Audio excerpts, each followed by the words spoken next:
My dear students, in this video we will discuss the potential energy surface. It's an important concept in computational chemistry. We know that the molecules are made up of atoms, or a molecule may be visualized as a collection of atoms. Therefore, the energy of this molecule will be given by, or it may be considered as a function of the coordinates of the atoms. Now, consider a diatomic molecule. Perhaps the simplest picture of such a system is given here. It is possible to distort such a system either by stretching or compressing. In doing so, we are actually increasing the potential energy of the system, and the variation of the potential energy with stretching or compression is given in figure 1. One can consider this curve as a one-dimensional surface. Here, the potential energy E is a function of Q, where Q is the bond length parameter. The minimum of the potential energy curve is given by this equation dE by dQ is equal to 0. So, with one parameter, we got a one-dimensional PES but in a 2D graph. Suppose we have a molecule with two geometric parameters. Water molecule is a very good example for such a molecule. For the molecule to maintain C2V point group, the two OH bond lengths should be equal.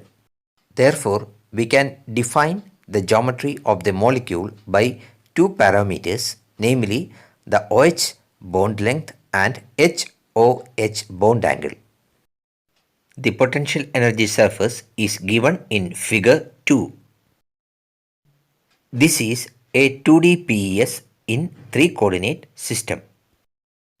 The minimum in the PES, that is P minimum, represents the equilibrium geometry of water molecule. The equilibrium geometry corresponds to a bond length of 0.958 Angstrom units and a bond angle of 104.5 degrees.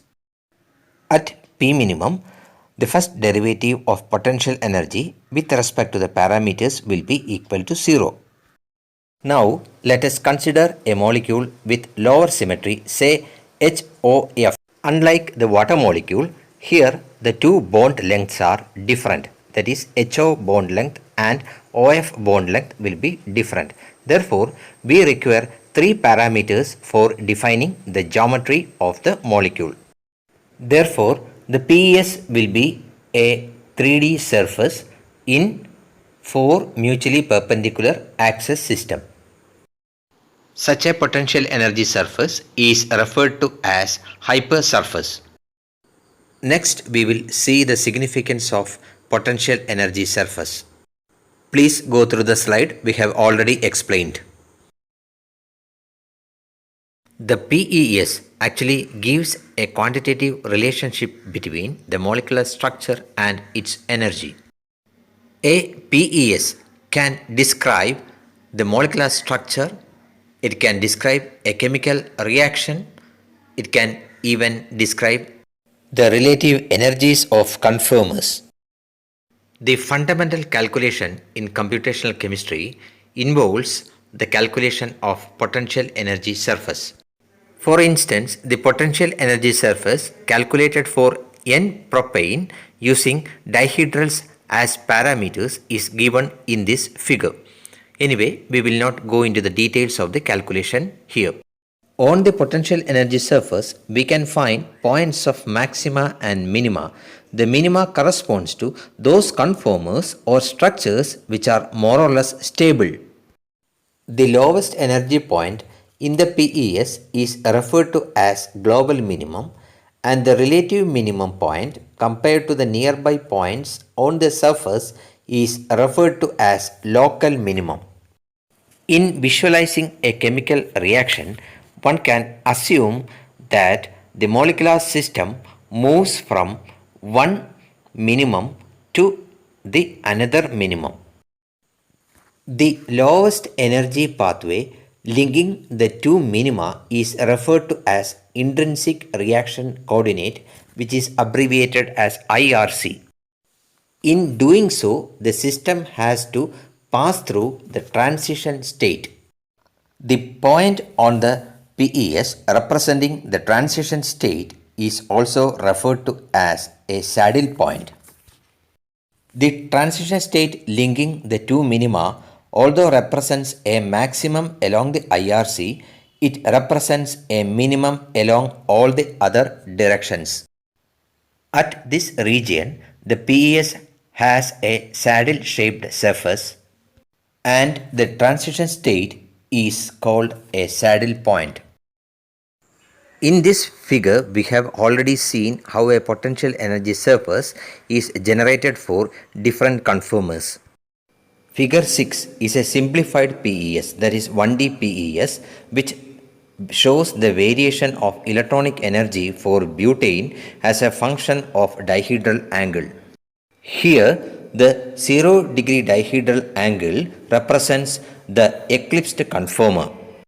Also, the 0 degree point is the energy maximum and it represents the saddle point.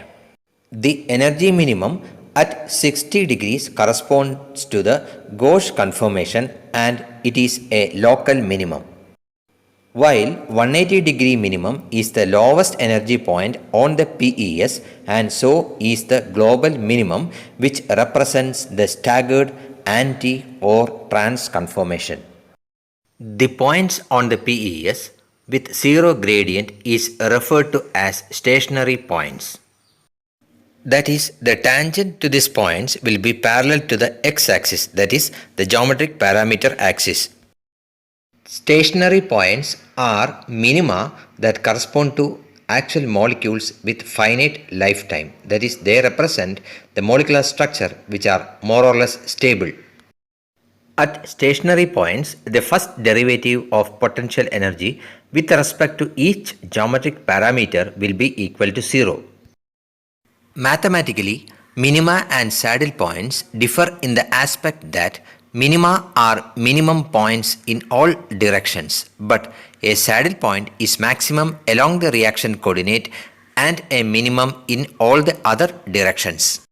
Mathematically, for minima, the second derivative of potential energy with respect to all parameters will be positive, while for a transition state, the second derivative of potential energy with respect to all the coordinates except the reaction coordinate will be positive.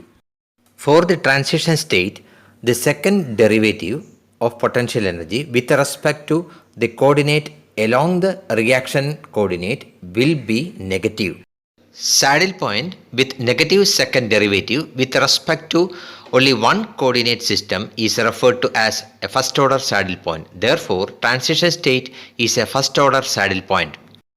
While the saddle points with negative second derivative with respect to more than one coordinate are referred to as higher order saddle points or hilltops. Higher order saddle points are points on the PES which are maxima along more than one paths connecting the stationary points. For example, a second order saddle point is a point on the PES with maximum along the two paths connecting the stationary points. Therefore, we can summarize that the study of structure, chemical reactions and conformational analysis are essentially the study of stationary points on the potential energy surfaces.